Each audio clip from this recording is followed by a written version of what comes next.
say thank you and invite Joe up to give his keynote. So let's welcome Joe Delfau. All right. Hi, everyone. Welcome again to Digital Futures and the new inaugural Drone Challenge, and to this talk about shaping how a drone senses and acts, creating a deep understanding through a lived experience.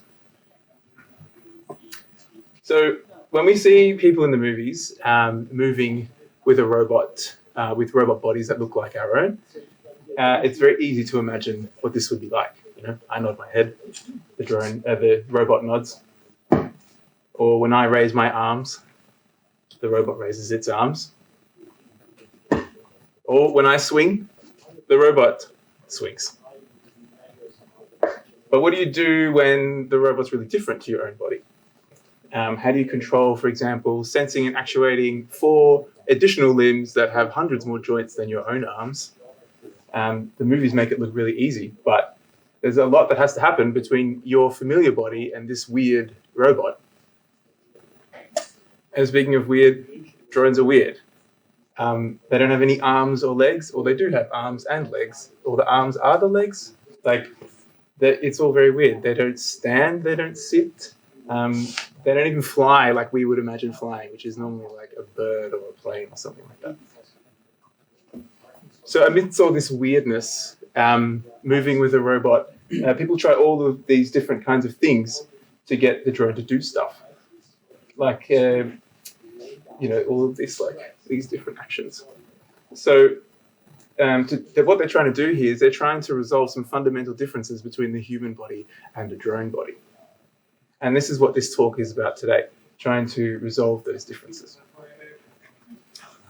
Because on this fundamental sensing and acting level, there is a low common understanding between a human body and a drone body. There's very little common body language. Compared to us sensing and acting on our own bodies, a lot of meaning can be conveyed between the two. So, for example, when sensing other bodies, the speed of your hand can determine how urgent your question seems.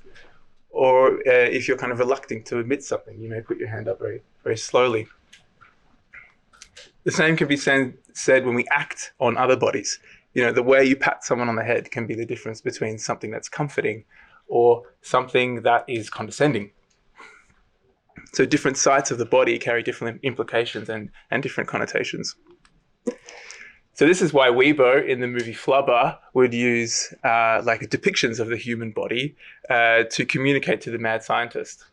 And so Weibo does have some of its own drone body language, but it mostly kind of communicates in this in human body language. But this meaning doesn't just come from the fact that our bodies are more can be articulated in different ways and can express themselves in different ways. It also comes from the fact that we've lived through these experiences. We've been comforted in this way. We've felt that. We've felt the frustration of being condescendingly pat on the head, or the urgency of a question. The rigidity of your body when you have this question to ask, or when you're kind of reluctantly admitting to something. So, if there is no shared body language and no verbal dialogue like we've got here with these drones, then all you're left with is creating this shared experience as a tool to gain this deeper understanding. So just like in How to Train Your Dragon, we have Hiccup and Night Fury. They kind of work together to learn to fly again. Hiccup builds this new tail for Night Fury so that that he must actuate himself in order for them to fly. And they spend a whole montage testing out different prototypes and flying together and really trying to bridge that gap between the differences in their bodies through sensing and acting. And eventually, they finally reach this deep tacit understanding of each other. And he throws away the symbolic language and just flies by feel. He's reached this embodied understanding of how to fly with the dragon, one that you feel. So this kind of deep understanding that I'm talking about here is like the ingredients of this like shared lived experience, but also shared body language. And that comes through like continually or sensing and acting together. So this leads me to my own work called How to Train Your Drone, which is a 1 month long-term user study in a share house in Melbourne, Australia. And it was important to me that this study was conducted in a home where people lived so that they felt comfortable to use the drone and build this deep understanding with it. I wanted a place where they cooked and ate and slept and danced to conduct the study. So it was 4 weeks, 3 housemates, and they took about 3 sessions a week on these drones. There was Nina, Julian, and Tim who partook in the study. So how does the system work? Well, first you start off by taking a drone from the charger, which sits on the fireplace, as well as some hand sensors, which were also made out of drones with no motors. Then you put on the gloves, pop the hand pads on, turn on the sensors, turn on the drones, and then we launch the drone.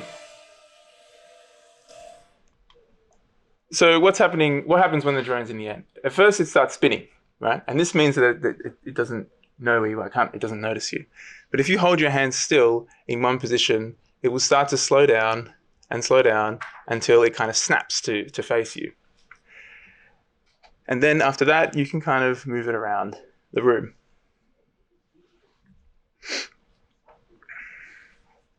So we'll see that again from like a wide angle. I'm holding my hands. The drone is slowing down. I move my hands, so I have to start again. Hold really, really still, and then it snaps to me. So what's happening here is something quite basic, really. Like the drone is just saving a relative XYZ position to its own memory. And that position is relative, so it moves with the drone. And then what happens is you basically have this 200 millimeters of leeway, this give, so to speak, before the drone will kind of break away and just stay in one spot again. So that's what this looks like, this kind of elasticity. Then if you move your hands away or break that formation or move too fast, the drone you kind of lose the drone and you're no longer holding it. It'll stay still again. So at this point you have a choice. You can go back to those 2 points that you had before, or you can choose to train another point. And what happens over the course of the month is that you build up these points around the drone, this kind of situated history of where you have held it, so to speak. You also notice that the drone has an eye and an eye color. And this eye color corresponds to different abilities or behaviors within the drone. We have the amber drone, which is the quickest learner. So that time that I held my hand still, it's the smallest for the amber drone. But it's also the most difficult to move. So that 200 millimeters I was talking before is like something much smaller for the amber drone, 50 millimeters. It launches quite low in the air, so that kind of changes how you might approach it. And it spins really slow. So if you think about something that's going slowly already, it's harder to tell when it's about to stop, as opposed to something that's spinning fast and then reducing its speed quite quickly. They also have their own sounds. So the amber drone has this ticking sound that happens when you're kind of looking for a new position. The blue drone is slow to learn, pretty easy to move, like it's about that 200 millimeter of leeway, launches really high in the air, but it also spins quite slow, and it sounds like this.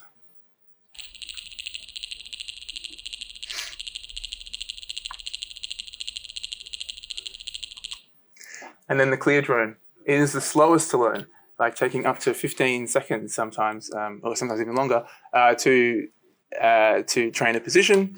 It's very, very easy to move. That leeway is out to like 250 millimeters. It launches very high in the air and it spins really fast. And it sounds like this.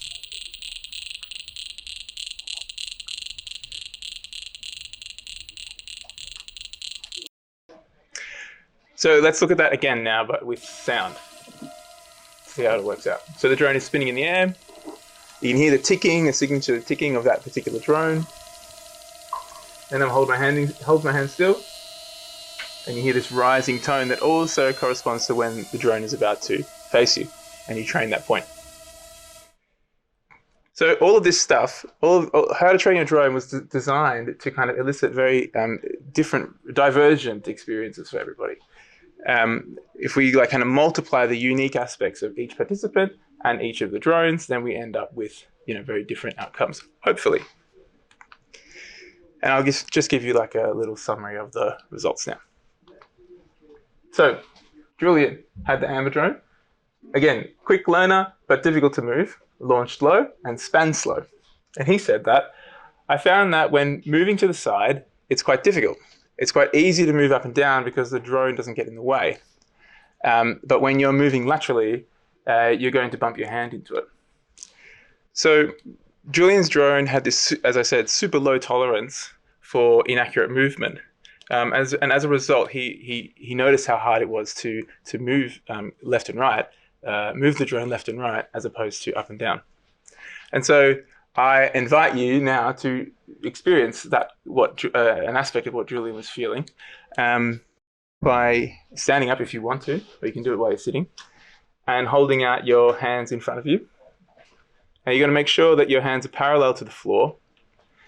And I want you to push your hands down to a comfortable position, keeping your hands the same distance apart from each other, and then raising them up to as high as what is comfortable.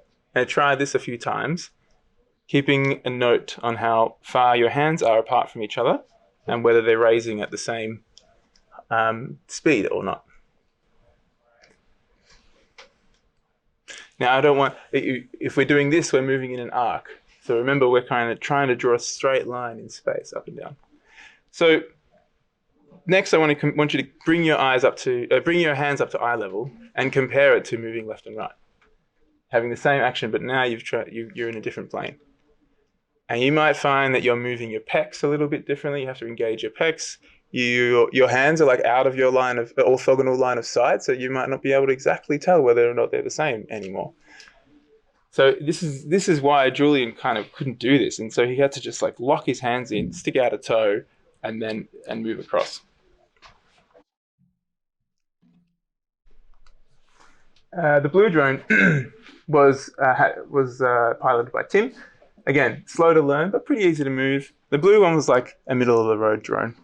It launched high and it span slow. Tim said, I was thinking about training the drone at specific intervals and within those movements to be able to flow through them. So what he's talking about there is this kind of very planned and premeditated approach he took. You saw before that he was already like practicing what movements to do before the drone like launched in the air. And he had this sequence in mind before everything started that he wanted to do, which was something like pushing the drone down, pulling it back up again, kind of catching it in a different position, then pushing it out, back in again, and out. And then at the end, he kind of like opens up his arms and kind of moves through all these points that he's placed around the drone in this semicircle. So he was very conscious about the construction of this shape. And finally, the clear drone. This is piloted by Nina. Super slow to learn, but really easy to move once you teach it a position. Launched really high in the air and span pretty quick. Nina said, but for every session, I have approached it as having a fun time and playing.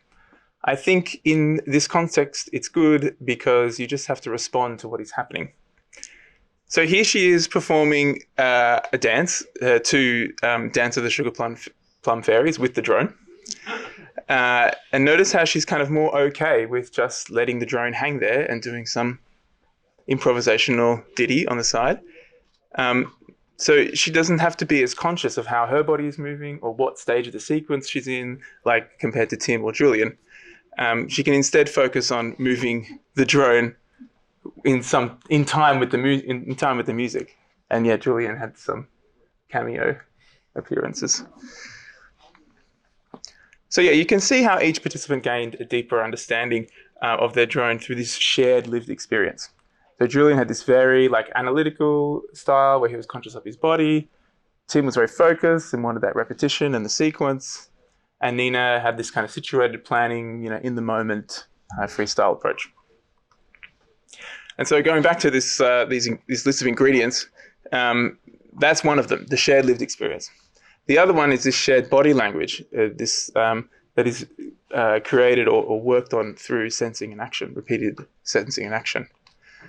And that can be seen here. This is the shape that all the points made at the end of the month when you collect them all together. And this is the shape of the body that connects our human bodies to the drone bodies, and they're different for each person. This is like the shared body language created through those tiny loops of sensing and acting. Now, I had a go at everybody's drone, and I felt like a participant in my own study. These drones felt really unfamiliar to me, and I had to be coached by Julian, Tim, and Nina to use them in the way that they did. So I'll go through all these shapes in a little bit more detail. So Julian, you can see with Julian, he's got these more dense areas of points immediately left and right of the drone. And so he worked a lot on building up this sensitivity around the left and right hand side of the drone. And because so many of these points were packed in such a tight space, you actually ended up with this really cool, subtle array of ways in which you could kind of hold the drone if it was right here. Tim had these big arcs that came around either side of you, and also the 2 points up here that he would use to grab and push the drone down. And he knew where those points were very, very intuitively. And I was, in comparison, kind of searching for them. And when I tried to reach for the widest parts, I couldn't even get those very, very wide parts out there because Tim's arm span was so much bigger than mine. I felt like I was riding a bicycle that was too big for me.